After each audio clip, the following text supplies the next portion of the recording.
ہارون الرشید ایک خلیفہ گزرے ہیں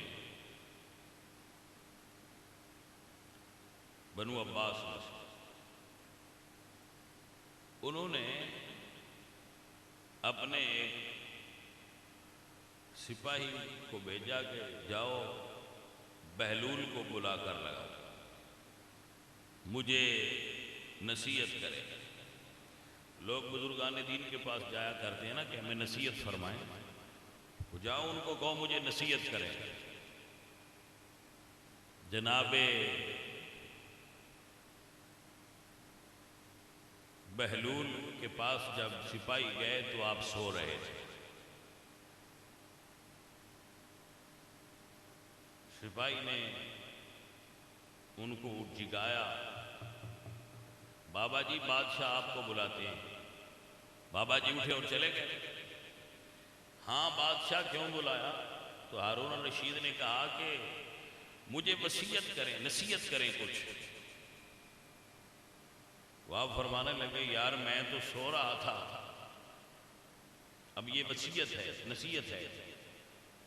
فرماتے ہیں میں سو رہا تھا اور خواب میں بادشاہ بنا ہوا تھا. میں خواب میں بادشاہ بنا ہوا تھا. میرے وزیر تھے نوکر تھے سلطنت تھی بہت کچھ تھا. میں چلا رہا تھا اور بڑے مزے میں تھا. تیرے سپاہی نے جگا کر میرا تو سارا کام خراب کر دیا. میں تخت پر بیٹھا ہوا تھا اور حکومت کر رہا تھا. یہ آیا اور اس نے جگا دیا. تو بادشاہ ہنسنے لگا کہ حضرت یہ کیا نصیحت ہے؟ آپ تو لطیفہ سنا رہے ہیں کہ میں سویا ہوا تھا بادشاہ بنا ہوا تھا تیرے سپاہی نے اٹھایا اور وہ سارا خواب ٹوٹ گیا اب کچھ بھی نہیں ہے. تو یہ نصیحت تو نہیں ہے تو لطیفہ ہے.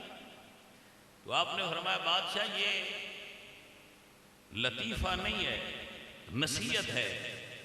جیسے میں سویا ہوا تھا اور بادشاہ بنا ہوا تھا مجھے اٹھایا گیا میں اٹھا اور سب کچھ ختم ہو گیا. ایسے ہی تو جاگتے ہوئے بادشاہ بنا ہوا ہے. جب تو سو جائے گا تو تیرا سب کچھ ختم ہو جائے گا. میں جاگا تو میری بادشاہی ختم. تو سویا تو تیری بادشاہی ختم. حقیقی بادشاہی صرف اللہ کی ہے. یہ دنیا جیسے بھی گزرے گی.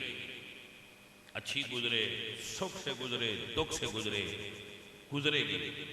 حقیقی طور پر بادشاہی اللہ کی ہے.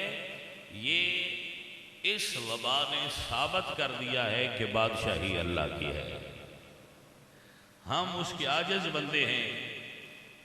ابھی ہماری دکانیں بند ہوئی ہماری بادشاہی ختم ہو گئی. اللہ نے ہمیں دکھا دیا کہ دیکھ لو تمہاری دکانیں تمہارا مال ہر چیز ہے مگر بند کر دیا. تمہیں گھر میں قید کر دیا. ایسے ہی تمہیں قبر میں قید کر دوں گا. دنیا ایسے رہے گی تمہیں قبر میں بند کر دوں گا. تو یہ جو ہماری چند روزہ بادشاہی ہے آنکھیں بند کرنے کی دیر ہے. یہ بادشاہی ختم ہو جائے گی. یہ میری دکان ہے یہ میرا کاروبار ہے یہ میرا مکان ہے یہ میرا بیٹا ہے. یہ دکان تیری ہے کھول کے تو دکھا.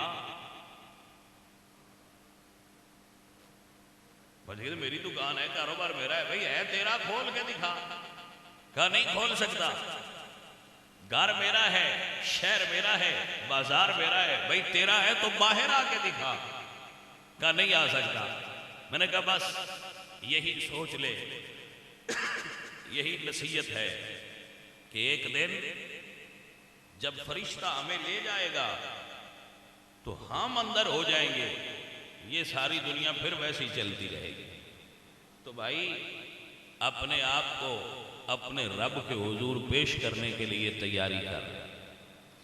جس دن آپ نے اپنے اندر سے میں نے آپ نے سب نے سچی توبہ کر لی اسی دن یہ کرونا دنیا سے اٹھا لیا جائے گا. توبہ کریں اپنے رب سے اور اپنے رب کی بارگاہ میں رجوع کریں۔ اللہ ہم سب کو توبہ کی توفیق عطا فرمائے۔ وما علینا الا البلاغ۔